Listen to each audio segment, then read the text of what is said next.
Getting clients for real estate photography requires a really simple progression that will vary throughout your career depending on what you choose to do in various genres of real estate photography and the amount of effort that's involved with that. And I want to cover that in detail in this episode because there's a lot of bad advice that's been spread out there about how to get your first clients for real estate photography, how to build your business. And a lot of that stems from people thinking that you can just grab an email list, blast the masses of everybody out there, or the worst one that's out there nowadays is to just connect with a whole bunch of realtors on Instagram or Facebook, start commenting on their posts. Anybody doing that, anybody promoting that is essentially a spammer. How many times have you replied to a spam email? Well, that's the same thing that's going to happen to clients that you're trying to reach in this method. Because one of the things that's often misunderstood is if you were to be in the most basic market of real estate photography, which is listing homes, it's one of the most common also, but not the only one, and I'll talk about that in this episode, there's only about 20% of real estate agents that will make it past 2 years. If you're blasting everybody out there, you're reaching 100%, which means that 80% of everything that you send is going to go to temporary real estate agents who will be, one, very price conscious and try to talk you down in price. They're not going to be good clients. They'll probably only get you 1 gig and then that's it for their career. And those are the problem clients. So instead, by following a certain progression and also then deciding the various genres within real estate photography you want to pursue and branch out into based on your needs, your area, and really what you want to do for your career, there is no wrong choice on that.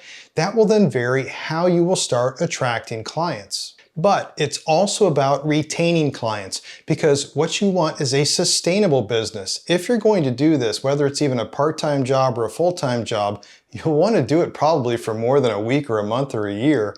And if you have sustainable clients, then you can have a long-lasting business. For instance, if you just needed 20 clients, that's really all you'd need if you want to do even full-time real estate photography working with real estate agents. If you just had 20 clients, then each one of those clients giving you, let's say, just 2 gigs a month, well, you'd have 40 gigs a month, and at about $300 a pop, you'd be making $12,000 a month. Do that for 10 months out of the year, you get about $120,000 of revenue coming in just from those 20 clients. So if you're trying to blast 100 different real estate agents out there, for one, you might get a lot of work, but also you're going to start attracting the wrong clients. It's going to be difficult to work with. And then if you have the right clients, the ones that give you repeat business, they're going to be the ones that also are in this for the long haul. So they're going to be the ones that want to make sure that you're paid on time, they do good work with you, and they'll build a long-lasting relationship. But it all starts though with identifying this progression and then how you're going to work this into the various genres that you want to work in. And then you can work on getting your first clients and then also your subsequent clients down the road. The first thing on the progression always starts over here on the left. We can see time is moving forward, and this is the first market that you might want to penetrate. And this is most commonly going to be the standard listing market in your area with standard homes and condos and what that are for sale. And then a lot of other things move past this. Now this and the other information I'm going to be sharing here is covered in a lot more detail, by the way, in my course on business and marketing for real estate photography. As you may know, I have a series of real estate photography courses online. I've also written best-selling books on real estate photography. I have links to all that down in the description for this video. But here, let's cover some of these basics so we can understand how you're going to get your first clients. So starting out in the standard listing market, we'll call that market 1. It's kind of a low dollar, and we can get into higher level markets as we move forward in time. But along the way, there will be other things that you do need to concentrate on before getting into other possible tangential markets. For instance, like maybe commercial real estate photography. Then you might want to add on other type of services that will then gain you more money and start to grow your business, but more so being able to attract other clients. because it's not just going to be about photography. There's other things. A lot of clients will want full service providers that can provide not just the photography, but other add-on services like, for instance, doing virtual staging, being able to do video, and there's a lot of other things that you can do. And so there's also third-party services that if you know how to use them, that you can add those on as well.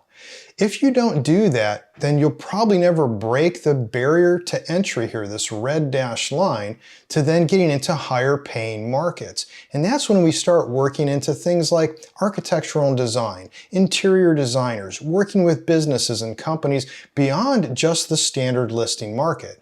Now, there's nothing that says you have to move in this progression. The progression is really entirely up to you, but by identifying this first and then the markets that it involves, this will help you then when you start targeting your first clients and then also how you want to target subsequent clients later on.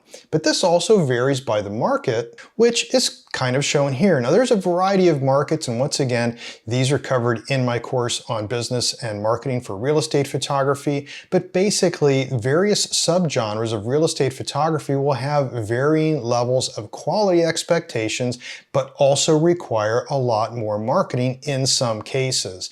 As you can see here from this radar graph I prefer, and this is usually when we talk about that progression all the way to the right past that barrier of entry, then we're taking a look at higher income with a fair amount of effort, a good sustainability, but then fewer number of shoots, a lot less marketing. And you can see here, HDR is involved with this. This is where if we get into certain markets, then we are going to require the incorporation of lights. And that's of course something that I cover in the Pro Interiors course. But knowing this and how we might want to progress throughout our career, we can start identifying how now we want to start getting our clients, what clients we want to target, and then how we're going to target them later. And that relies on what I call the real estate media referral cycle. And this is something that is so often overlooked because most genres of photography don't have this type of referral cycle. The core of this relies on the yellow section here in the middle, which is the listing service, which does syndication. This is often known in the United States as the MLS, the multiple listing service, where after you're shooting something for a client, they submit that so that people can find the houses for sale, and then those photos, the information about it, is then syndicated out to other sites like Zillow, Realtor.com, all these other websites where people would be searching for homes. When that happens, even when it hits first the listing service before syndication, a lot of agents will be signed up to be notified by that. So you have a lot of other agents that will be notified that a new house has come on the market, and if those agents are impressed with the photos, because these same agents seen this listing that may have a buyer that would be interested, they're also wanting to get listings, and they would need to hire real estate photographers. So if they are impressed, then what they do is they come over here and they ask for a provider referral. So what happens then is if you're not quite ready to be doing your photography yet, you're just dipping your toe in the water, you have to be careful because even though you're shooting for just one client, your work will be seen by multiple clients. So with that groundwork now laid, we can see that it's not just a matter of going out on Instagram and connecting with a bunch of realtors and hoping for the best. What you want to do is target the agents that would be in your area that you want to work with, or other types of clients that you want to work with depending on the genre of real estate photography that you want to do. But the biggest mistake also, if you were to start that progression, is to not be ready. Because every time you shoot something, more than your client will see it. Multiple potential clients will also see your work. And the last thing you want to have happen is to promote yourself as a photographer who is not ready yet, and then you will have that lasting reputation. So step number one through this whole progression is to get good. And I mean get really good. You have to be better than the competition. Now, it doesn't mean that you have to be faster than the competition, but you have to have photos that will be better. The misunderstanding when getting into real estate photography is that good photography does take time to shoot and it does take time to edit. That's why a lot of photographers, they get so frustrated using flash photography, thinking that they're just going to get into this and start making a whole bunch of money. But like any other skilled trade, things do take time to perfect and to refine and hone your skills. So the time isn't so much important when you first start out, because after a year, 2 years, 3 years, it gets really fast, even using the flambient technique like I've shown in other videos here, I've shown in my books, I've shown in my courses. So doing the high-end photography though, you can then attract more clients because that syndication of your work and seen by all these clients, that's how I got most of my clients and still today, because it's like somebody will see a listing that I've shot and they'll say, "Who was your photographer?" They'll be contacting my client asking that question, and of course my client will then say, "That was Nathan Cool," and give my contact information. So that leaves my marketing budget at zero. Yeah, I have to pay for a website, that's it, but I'm not blasting the masses. I'm not going out on Instagram. Instead, I started out slow. So instead of blasting the masses, and one, be very ready, be very prepared for this slow then escalation, is you need to start out with one client. I know that sounds crazy. We talked about having 20, but you need one. That's all you need to start out with. And remember, every business, every serious business that will be sustainable will take on an initial loss. Everybody does. And that's what your first year is going to be. Not working with one client. You'll be building that up throughout the year, your first year. But you're not going to make a whole lot of money the first year, but you are going to build a strong reputation. You're going to start learning a lot more about your trade and perfecting it. That is what makes a sustainable business. So you start out with one client and that works out really well. It starts growing over time. But who is that first client? Well, there's a couple ways to go about this. And I cover this once again in my business and marketing course, is that you can find someone through your 6 degrees of separation who would be a realtor. It's someone that you kind of know, that you can convince them that, yes, I'm starting out, it might take me a little while, but I'd like to do this, and don't do it for free. Charge them full price. You can give a small discount, especially if it's someone local in your area. So you start working with that. If you don't know anybody through friends, family, whatever, that could be a realtor, then you might want to then reach out to someone local in your area. First though, practice on your house. Ask your friends if you can also practice on their homes. You can start building up a portfolio.